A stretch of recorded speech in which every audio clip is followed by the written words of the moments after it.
इंसानों के बीच के 80% कम्युनिकेशन नॉन वर्बल होते हैं, जो कि स्प्लिट अप हो जाते हैं उनके बॉडी लैंग्वेज और उनके वॉइस के टोन में। प्रॉब्लम ये हो जाती है कि आपकी बॉडी लैंग्वेज छोटे छोटे कैटेगरी के मूवमेंट से बनी होती है, और अगर आपको ये नहीं पता कि आप क्या दिखना चाहते हो तो आगे चल के हो सकता है कि आपको दिक्कत हो किसी को समझने में।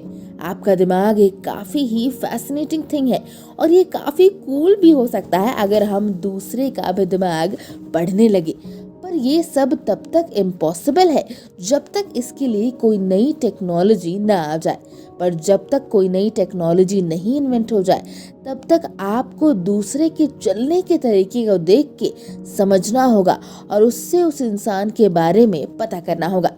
अगर आप ऐसे इंसान हैं जो डेली बेसिस पे जिम से लेकर ग्रोसरी स्टोर जाते हैं और आपने अपना या सामने वाले के वॉकिंग स्टाइल को देख के ये नहीं समझ पा रहे हैं कि उससे क्या पता चल रहा है, तो भी आगे आपको इसे समझने के लिए बहुत सारे एग्जाम्पल्स और इंसिडेंट्स मिलेंगे।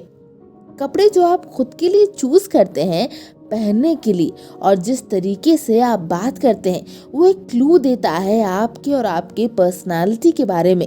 पर उन सारी चीजों के बारे में हम बाद में बात करेंगे।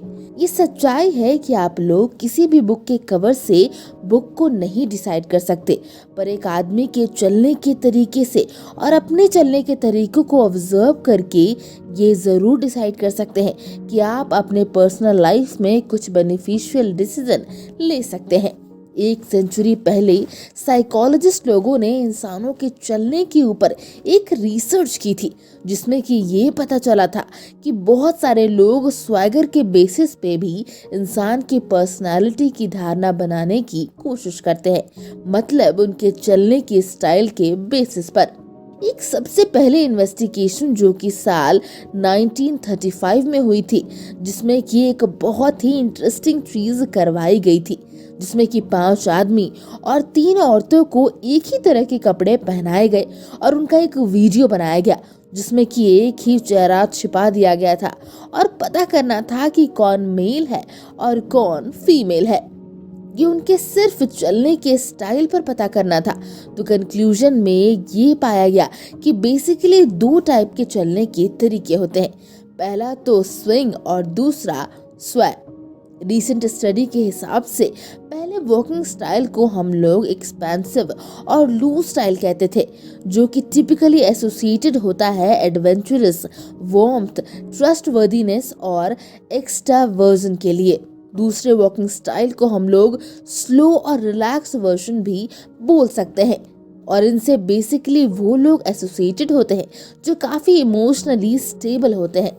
हल्की स्टडी ये भी कहती है कि ये सारे अजम्पशन सही नहीं भी हो सकते हैं, क्योंकि एक ऑब्जर्वर के हिसाब से सबसे पावरफुल चीज होती है उसके फेस को पढ़ना, पर ये काफी मैनिपुलेटेड एरिया भी हो सकता है।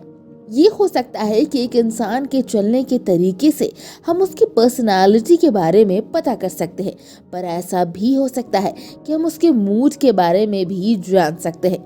अगर आपके पास साइकोलॉजी की थोड़ी सी भी नॉलेज है तो आप सामने वाले की आंख में देखकर ये बता सकते हैं कि वो कैसा फील कर रहा है। जब इंसान ज्यादा खुश होता है तो वो काफी तेजी से चलता है और उसमें एक अलग तरह की एनर्जी देखने को मिलती है। जब आप काफी करेजियस और कॉन्फिडेंट होते हैं तो आपके स्टेप्स काफी वाइडर हो जाते हैं, और हो सकता है कि आप अपने दोस्तों से भी आगे निकल लें।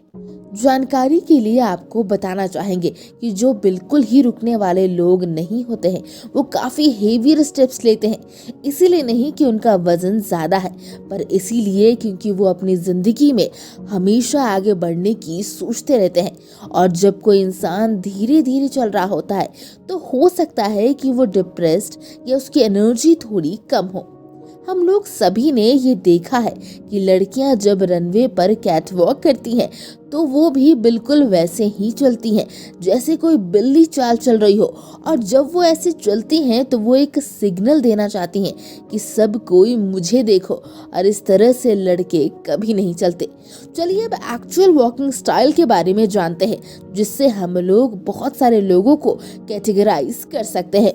पहला है फास्ट वॉकर्स। जब कोई इंसान तेज चलता है तो हो सकता है इसका मतलब ये कि उसे कहीं जाने की जल्दी हो, या एक तेज चलने वाले इंसान को उससे भी एसोसिएट कर सकते हैं कि उसकी एनर्जी बहुत हाई रहती होगी और उसका एटीट्यूड कुछ ऐसा होगा कि मुझे जो चाहिए वो चाहिए। फास्ट वॉकर्स को हम लोग एक करेजियस और कॉन्फिडेंट इंसान की तरह भी देखते हैं और उन्हें अपनी जिंदगी अपने तरीके से जीने की आदत हो, बिना किसी टेंशन के। दूसरे आते हैं स्लो वॉकर्स, जो कि काफी काम और हमेशा चुपचाप से एक जगह पर पड़े रहना चाहते हैं। तीसरे आते हैं क्वाइट वॉकर्स, जिनका सेल्फ स्टीम काफी कम होता है और काफी शर्मीले टाइप के होते हैं। और जब आपको पता चल गया है कि कौन सा वॉक कैसा है और कैसे आपके पर्सनालिटी को डिस्क्राइब करता है, तो अब आपको ये पता होना चाहिए कि आप ऐसे कैसे चलें जिससे कि आप पूरी दुनिया जीत सके।